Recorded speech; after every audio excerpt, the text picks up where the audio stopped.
Hello world, we are anonymous.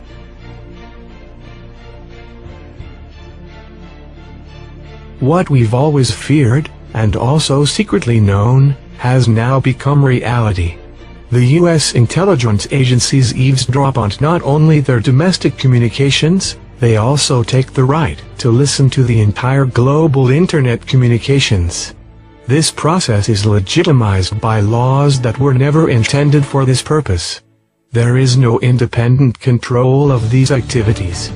Instead, this spying is kept secret and is being denied. All this is justified, with the war on terror, as always. The governments of the US and Europe are trying to stir up their citizens' fear, to create a totalitarian surveillance state. They put all of us under suspicion and capture, store and process every detail of our private lives. Our whole life can be reconstructed, with the help of this data. We're no longer innocent until proven guilty. Instead, all citizens are suspected to be potential terrorists. We also do not know what happens to this data. It is likely that they store our data in huge, indelible bunkers, so in years or even decades, the authoritarian regimes in the Western world can use it against their own people. Every teenage shenanigans, any thoughtless comment one makes, could be fatal. People are already denied entry into the US, because of jokes in social media. What kind of country is so afraid of ordinary citizens who have absolutely nothing evil on their minds? The danger of a police state, following the example of George Orwell's 1984, is more realistic and touchable than ever. Almost all conspiracy theories have now been proven to be true, and it is assumed that this is just the tip of the iceberg. Almost every new details come up, so the true extent of government surveillance can only be guessed. You use social media like Facebook. You possess an iPhone, a Windows computer, and use the Google services. Then you are also a victim of US intelligence agencies and are still getting spit upon. Even the services of YouTube are monitored by the NSA. And that's just what we've got to know by now.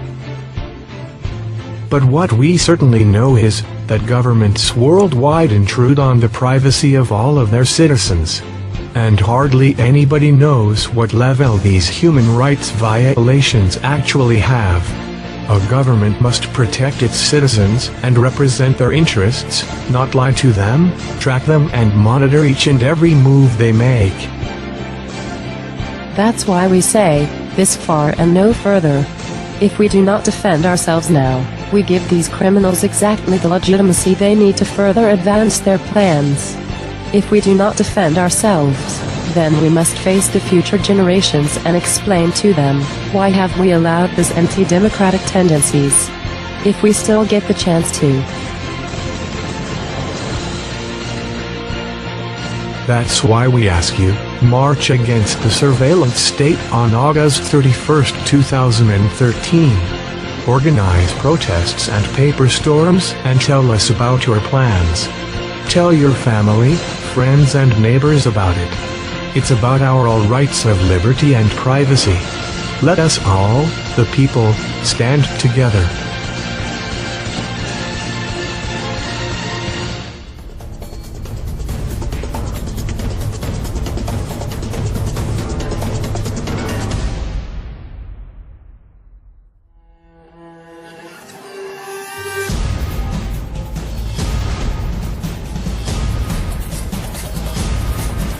We are anonymous. We are legion. We do not forgive. We do not forget. Expect us.